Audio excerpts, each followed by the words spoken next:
Welcome to the Randy Report. I'm Randy Slavacek, your host. I'm also the editor and writer of therandyreport.com, where you can find me online every day following the daily news cycle in terms of pop culture, politics, and entertainment of interest to the LGBT community. Today I'm excited to bring you an exclusive first listen of the new single, Two Hearts, from out singer-songwriter NIKO. Growing up in Milan, Italy, NIKO's initial creative instincts were formed by his exposure to the city's fashion and nightlife scene, where his earliest musical endeavors began with creative collaborations with underground DJs as a songwriter and as a vocalist. At the age of 21, he got his first record deal, and he traveled to the UK where he worked with other artists and producers, honing his skills in music production and songwriting. Eventually, he left that label over creative differences and wanting to have a greater control over his vision as an LGBT artist. He spent the next 2 years traveling between New York and Milan before moving permanently to New York in 2015. All of the music of his upcoming EP, The Bedroom Tapes, was written, produced, and recorded in New York City and fuses sonic influences of both New York nightlife and the European club scene. As NIKO describes, the EP tells a story about love, sex, and sensuality, exploring what happens in the bedroom from physical attraction to emotional connection. Two Hearts is the first single from The Bedroom Tapes. Let's take a listen, and then we'll talk to NIKO about his creative process and how his international background helped form his artistic perspective and more. Here's Two Hearts.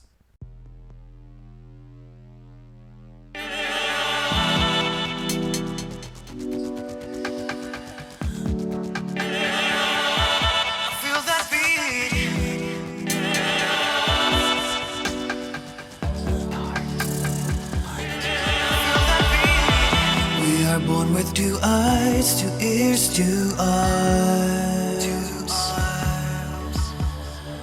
But I'm wondering why with just one heart. Although I feel the beat, I know it's incomplete. I feel the beat. But looking in your eyes, now we can synchronize.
welcome NIKO to the Randy Report. Thanks for having time to talk with us about your new single. Well, thanks for having me. It's a pleasure to talk to you. Well, I was listening to your podcast yesterday and today, and also I really, really enjoy it. Thank you so much. I appreciate it. I love promoting new music artists, out music artists. I think it's really important. I love your new song. I have to ask you, how excited are you to see it released finally? I'm so excited. I'm so excited you cannot even imagine, because it's been a while since I've been doing this, and this is a great opportunity for me to finally showcase my music and my art. I talk to a lot of musicians, and some people will tell me, oh yeah, I did this song, I recorded in the studio, I knocked it out in 3 takes, and that was pretty much it. And then I know other artists that I talk to, and they say, oh, this was not what I thought it was going to be, but I love what I ended up with. I did it over 100 times. I listened to it 1,000 times. What is your process like when you're writing a new song? How long did it take to get to Two Hearts? I wrote Two Hearts, I think, about a year ago, and the writing process for the song was pretty fluid and came out very naturally. But of course, I had to perfect the lyrics, so that took quite some time.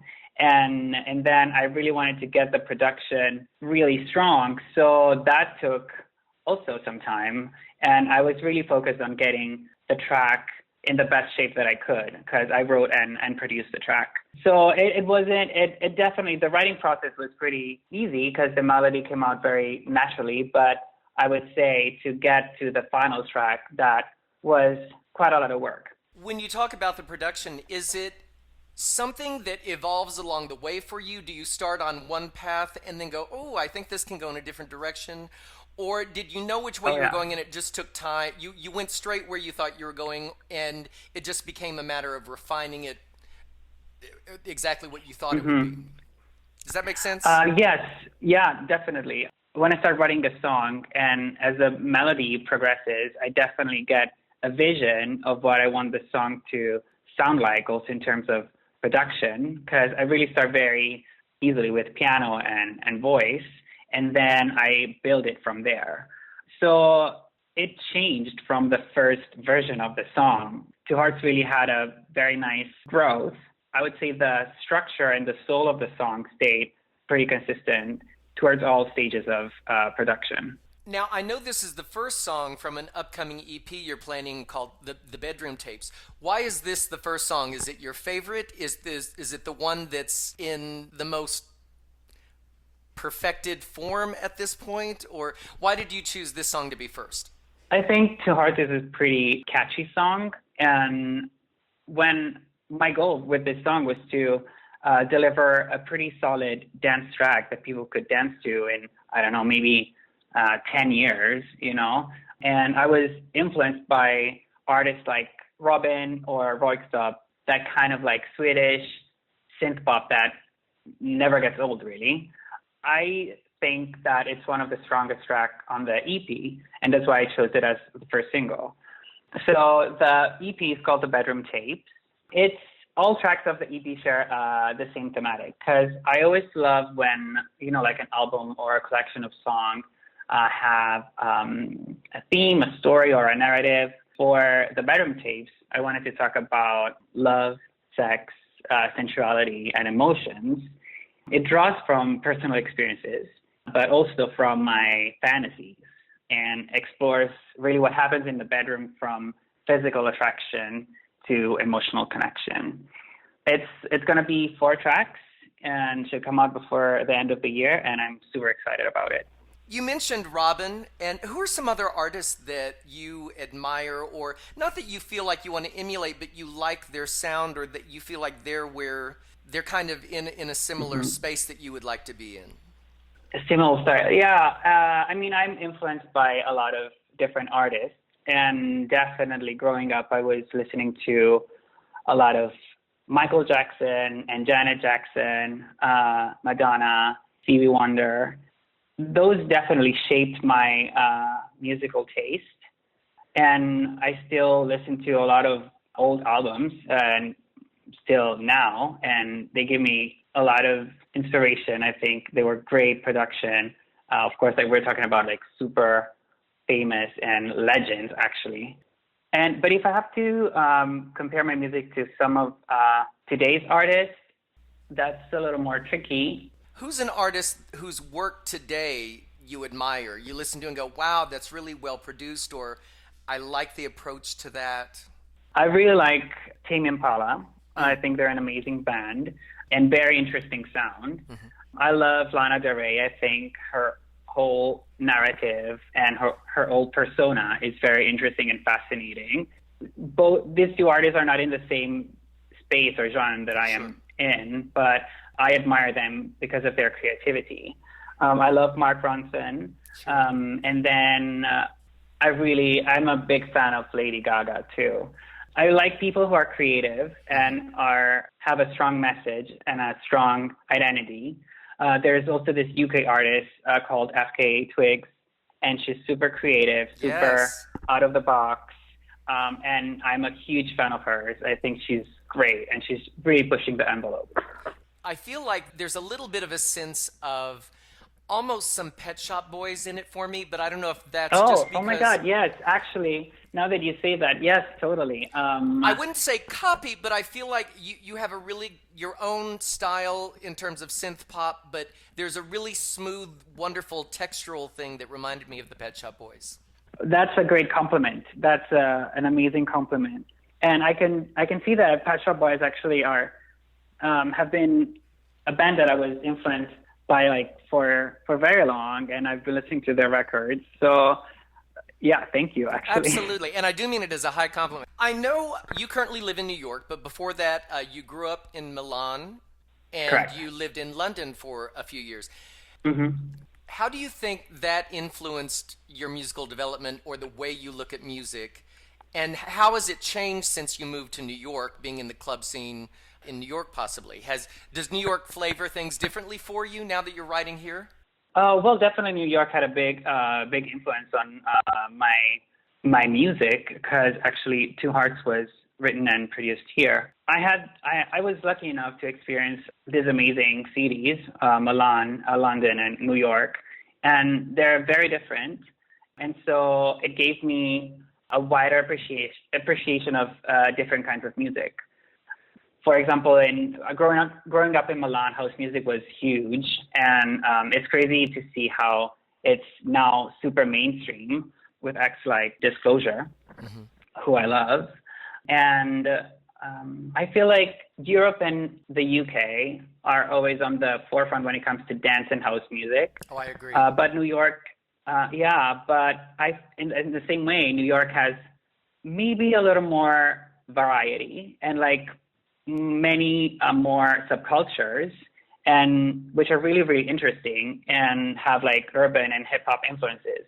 So all of this mix, I think, is reflected in one way or the other in my music, because I'm very curious and I'm always looking to find new music to listen to, and I always listen with an open mind, and I get inspired by how different artists use sound and how they produce, how they write, and that influenced me. Well, I love hearing that, because I find as I talk to musicians that those people who listen to a lot of everything, that they try and take everything in so that they get a sense of not only what's out there, but how it resonates for themselves as an artist. You may hear something and think, well, that's not how I would have done that, but I can acknowledge that was really creative, or that was a really good approach, or I haven't heard that said that way or sung that way or produced that way. So I think it's really healthy to have all of those, to be listening constantly. You know, the best musicians I know, I live on the West Coast, and I love when I'm talking to artists and they're constantly bringing new music up to me that I don't know. And I'm like, how do you know this? And they say, I'm listening to everything all the time, everything all the time, everything all the time. Not necessarily to copy, but to be inspired by. It's true. I think research is very important when you're a musician. And as you were saying, you are listening to a song and you don't want to copy it, but maybe you hear like an instrument that you haven't used before, like a kick drum that's practically like very distorted, and you're like, oh, that's interesting. Maybe I could incorporate some similar elements to my music as well. And it doesn't mean that you are copying them, but you're basically giving your take on something that you listened and try to reinterpret it in your art. Right. A few years ago, I interviewed one of my favorite artists. He's also an out musician. He's a jazz artist, different genre than you, but you reminded me of him because his album a couple of years ago that we were talking about, this is an artist named Spencer Day. He did a jazz album, but he added a lot of Indian influences in the album, which no one really does in jazz music.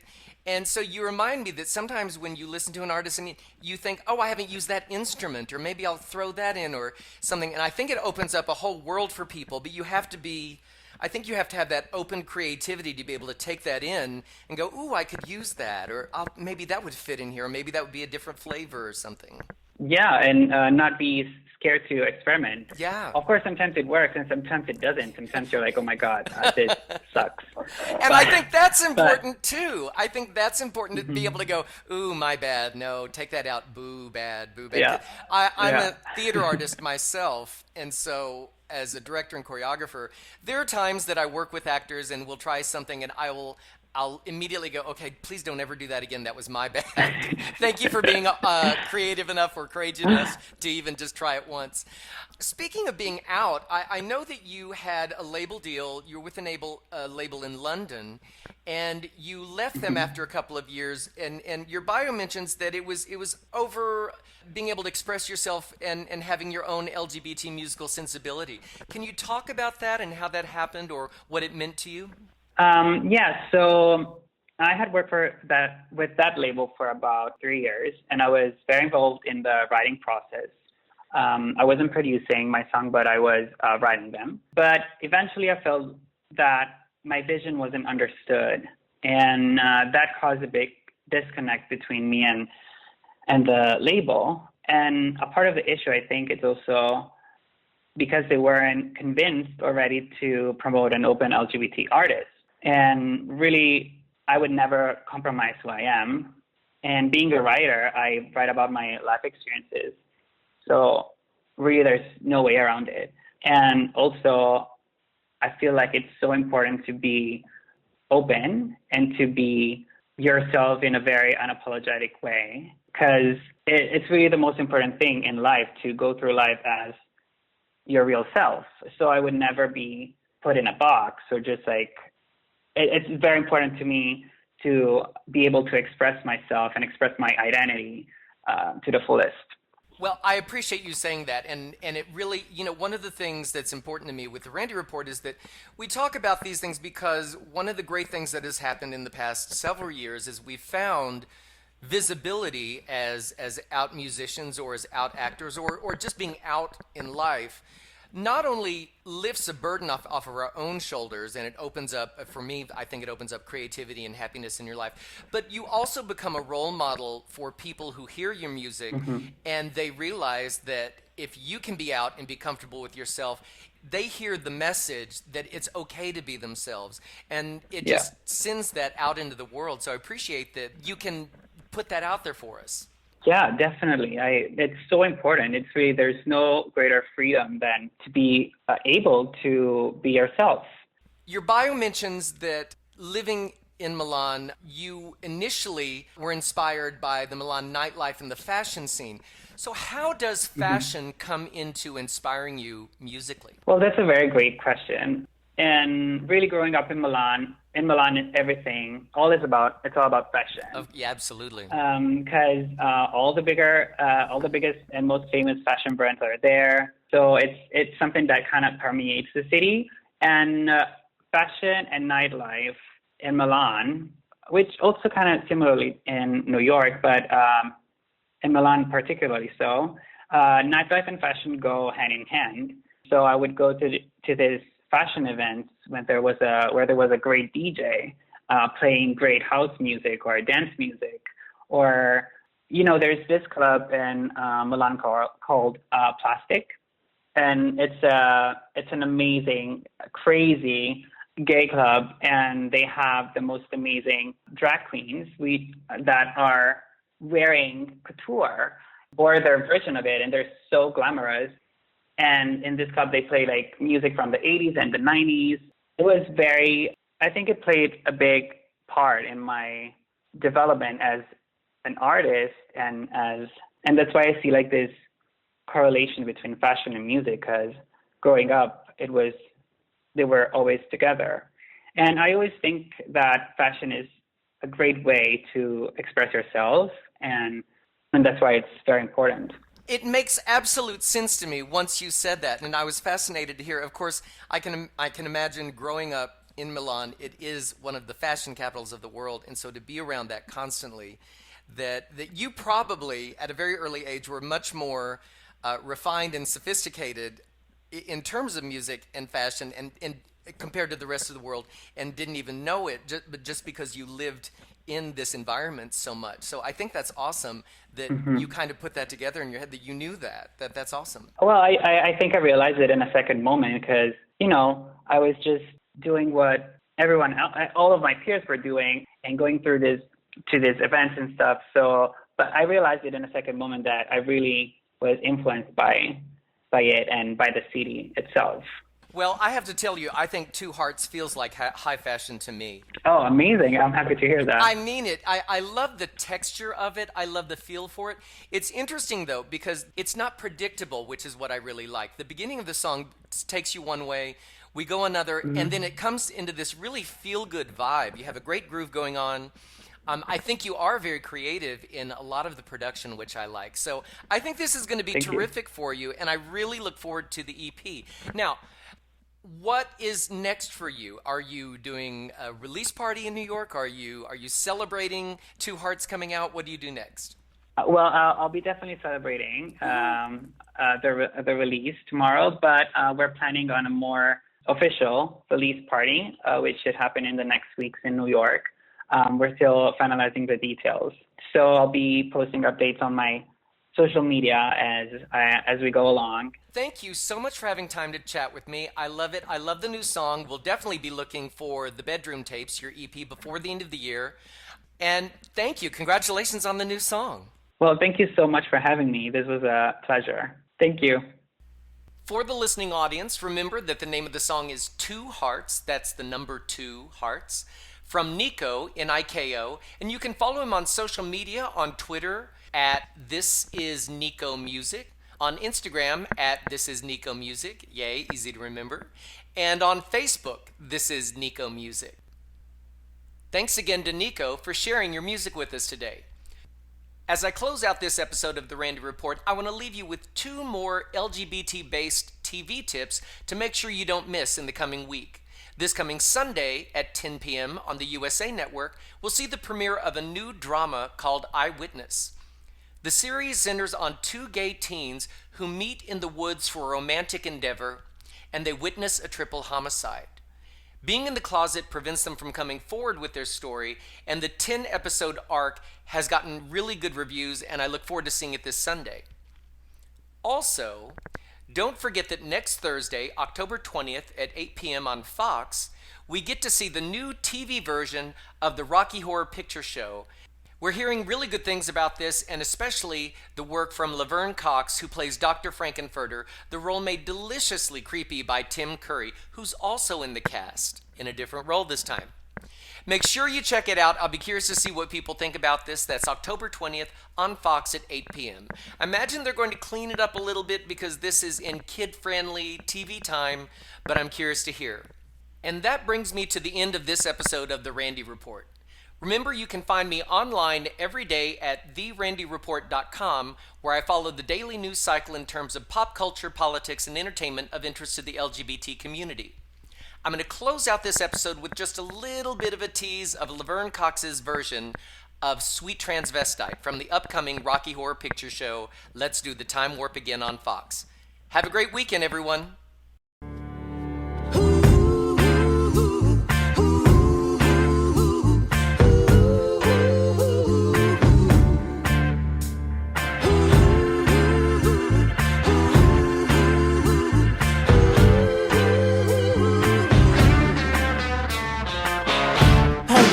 I see you've met my faithful handyman. He's just a little brought down because when you knocked, he thought you were the Candyman. Don't get strung out by the way I look. Don't judge a book by its cover. I'm not much of a man by the light of day, but by night I'm one hell of a lover. I'm just a sweet transvestite from transsexual Transylvania. Let me show you around, maybe play you a sound. You look like you both